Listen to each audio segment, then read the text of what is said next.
So thank you. Thank you all for coming. I didn't really thank you all for coming, for making it a date. I know it's a lot of sacrifice that we're making, and I hope you won't be disappointed at the end of this discussion. So the next part where I'm going is this, that all this chat I'm showing you are all made by me. I made them. So I will try to explain them to you. If you have any question, just stop me and ask me.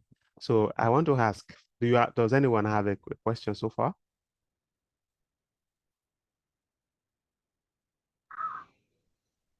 Do you have a question? Yes, sir. Good evening, Okay, sir. okay, Candy, yeah. Go ahead, please. Yeah. Good evening. So my question is, when I joined, you were talking about an app, mobile app that we could use to check some of this stuff. So I don't know if we can have the name of the app so that we can download it. No, I've not. It's the app that I made it myself. So I Wow. created it myself. So this is what you are looking at right now. It's not. It's both mobile and a web app. It's basically a web app. So you can see. These are all the universities and colleges in the U.S. So and you can select by the admission rate and maybe select by state or something like that. And then and then for you using the mobile, you can just minimize it. You see the URL here. This is the URL for the app that I made. So for everyone. So this is the URL. This is the link to access the app. So if you have this link, you can click it and you'll be seeing exactly what I'm seeing right now if you select all the things that I've selected. So you can just minimize it. If you are using your phone, you can come here to the corner here. It's a very small, tiny this thing here for collapse or expand. You can just click it so that you can see the app when you have selected any or any of those when you have filtered the data. So okay, going back to our discussion, hope I've answered your question, kind of. Yes, you have. I think I've seen it. Thank you, sir. No problem. So one of the things too that you need to know is that there's a lot of programs, and you can see that a lot of students that came to the US in this year, 2019, 2020, were for excuse me, came in for engineering programs. So you have agriculture, or you have business, you have health, professions, humanity, you have physical and life sciences, you have social sciences, and then you have engineering taking the lead in the number of graduate students that come here every year for graduate study. So this is just showing the decrease from 2018 to 2019 data set. So this is showing you in Africa for undergraduate and postgraduate study and graduate studies, you see Nigeria taking the lead in the number of students that come to the US every year. So this is huge. This is huge. I think when you combine all the other African countries, Nigeria is still more than them, I think. So uh, any question? Does anybody have a question? Yes, I have a few questions. Especially maybe when we go on, I would like to find out about the funding I'm going to show part of. you. I'm going to show you. It's part of the whole distance. I'm going to show you the funding data as well. But just hold on the question first, and then maybe down the line, if I have not answered it satisfactorily, you can ask the question. So these are the different programs for this year too. A lot of students came in for bachelor's degree, for master's, and for PhD, as well as for other professional degrees as well. So here is the funding part. Here is the funding part here. For international students who are coming here for undergraduate studies, 80%, more than 80% is funded by family and friends and personal funding, family and personal funding. And only very, very small percent of the students are given scholarships for undergraduates. So, but for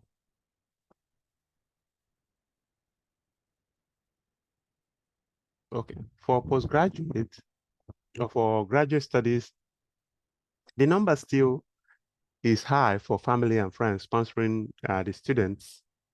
But also you see the value or the numbers for college sponsorship, like scholarships that I'm trying to preach today, jumped from 8 to 9% in this case, to 36%. So that is good for graduate studies because, I mean, studying here in the US is very expensive. I remember when I came here in 2015, the amount for a PhD student for a year is around $45,000. Then it was around 18 million naira for just 1 year. So if I'm doing let's say 20, let's just round it off to 20. If I'm doing a course for 4 years, that would be around 18 million naira. So, I mean, that can build a house, that can build a business, in fact, several businesses in Nigeria. So why would I just spend that in a PhD? And how much am I going to get if I get employed? You get what I'm saying? A lot of people think that. So, but it's expensive, but you can still navigate the process by applying for scholarships that can help you cover all the costs. So what the scholarship covers is the tuition fee, your living expenses too is covered. And every month, depending on the project you are on and the amount that is depending on the university, depending on the project you are on, and depending on the course program that you are going for, the program that you're going for, it ranges from around $1,000 to $1,600 or so per month for you for the duration of the program. So they will be paying you to study. So that's all it means. And then in the end, you also will have to work for the school as a TA or a teaching, research assistant or RA or TA, work 20 hours to be able to get some job done. So that's just it about that. Kende, does that satisfy your answer your question? Yes, thanks, sir. Okay. Okay, so if it answered your question, I'm going to just continue. So this is the chart also that I was just looking. Okay, what is the relationship with the population of students as well as acceptance rate? I didn't really see anything, drastic or maybe head shaking.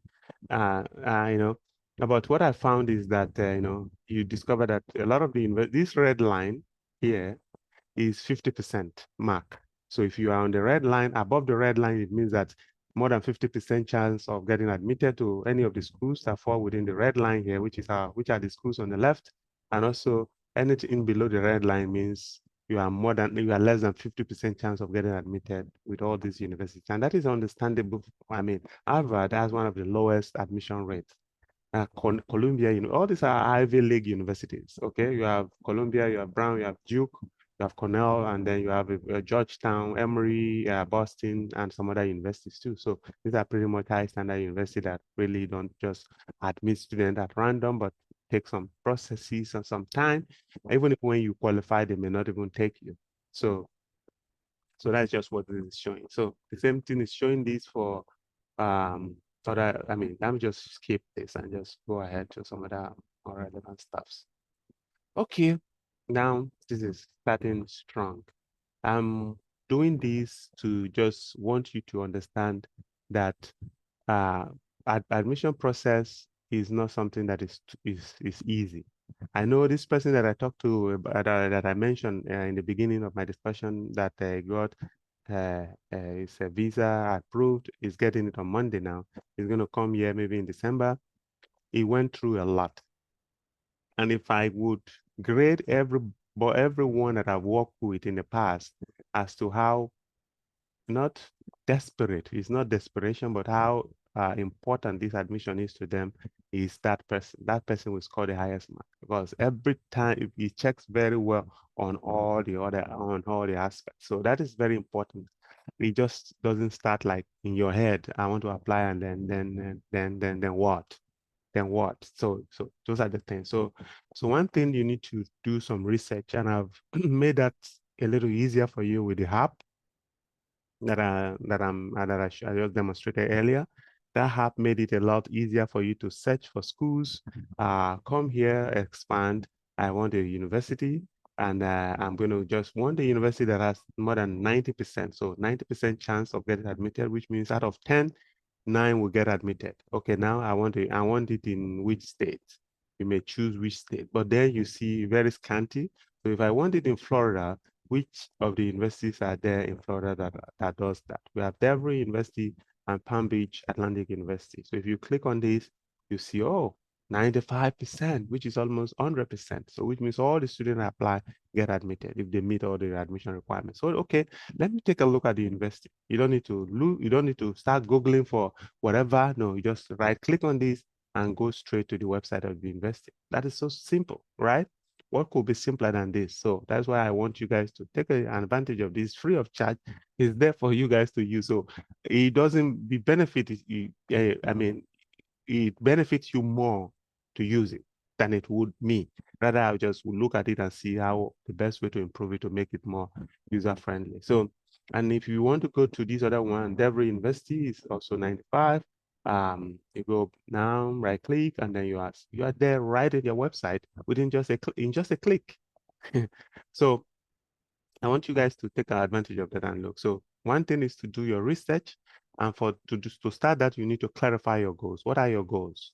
Okay, what are my goals? You have to think about what your goals are of applying. Which field are you going to apply to? Are the goals of the program for me to advance my career? Is it academic career or my professional or the other career? For me to just get a degree to get a promotion at work or something like that. So you have to think about that and think about and the different scholarship options that are available.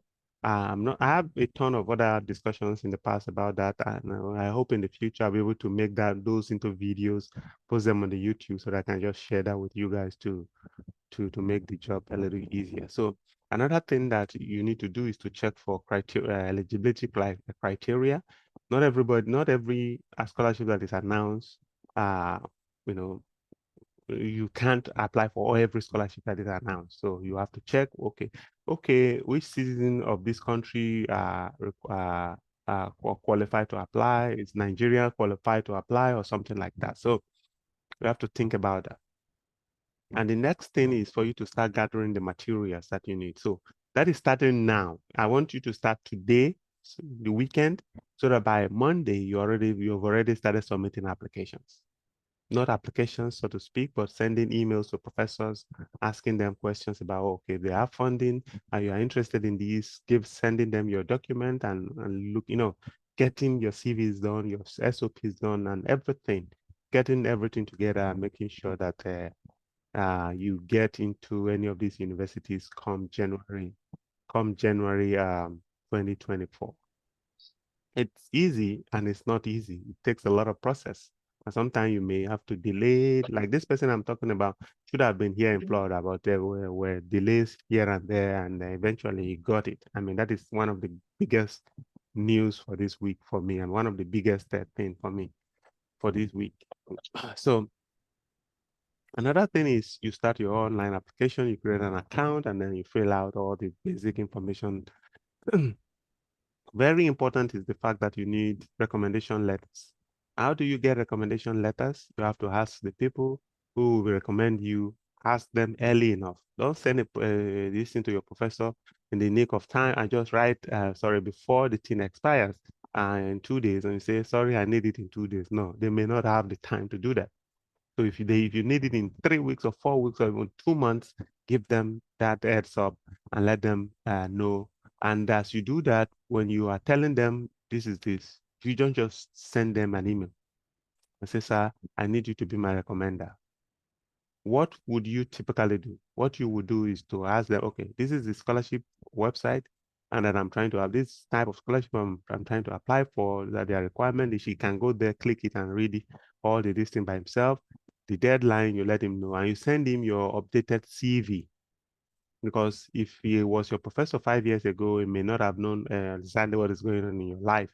So you can't speak for something that has happened 5 years ago. So you keep him up to date with your development too professionally, so that when he needs to make all those this thing will be easier for him. Send him your CV, updated CV. Don't just say, oh, man, he should know. No, he may not.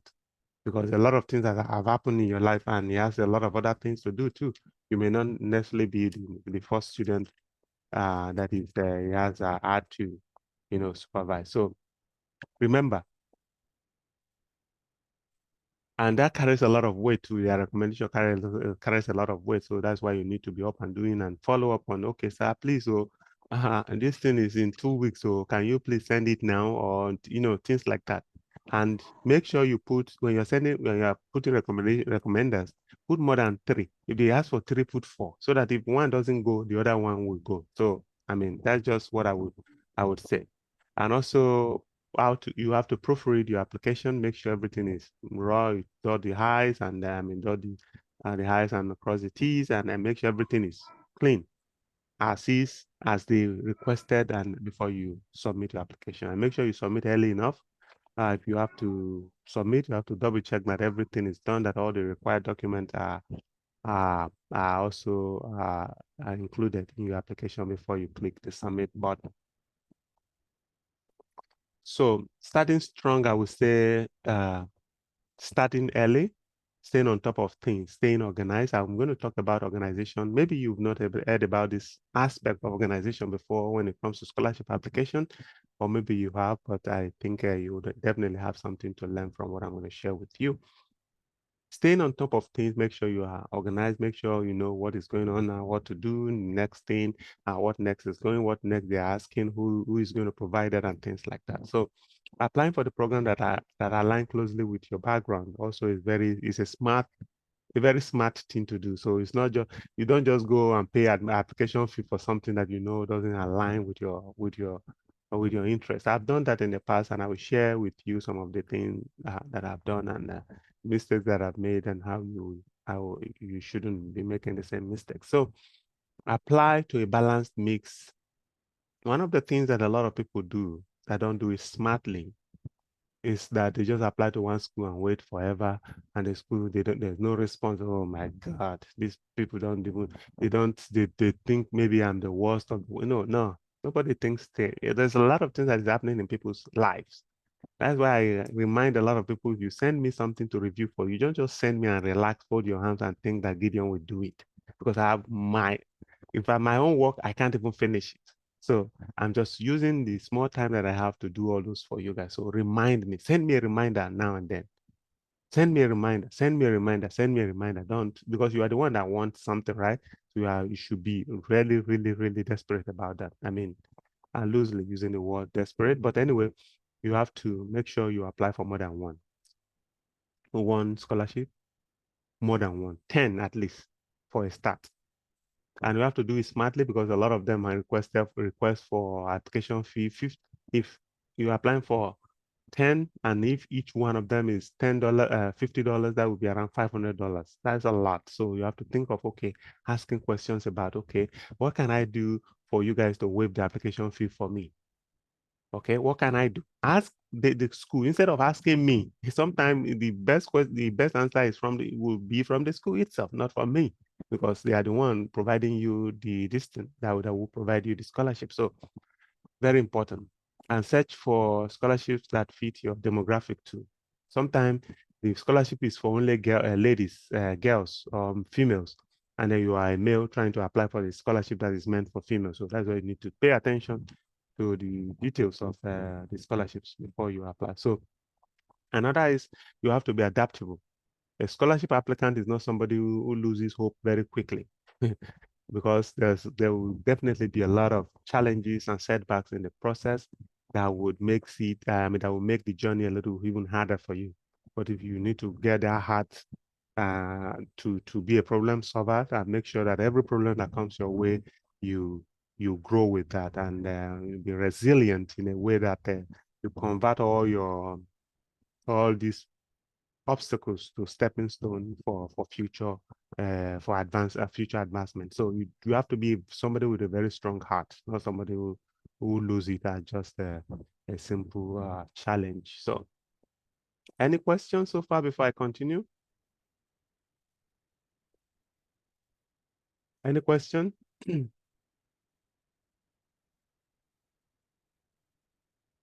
Excuse me, I need to take some water, but I don't know. Let me.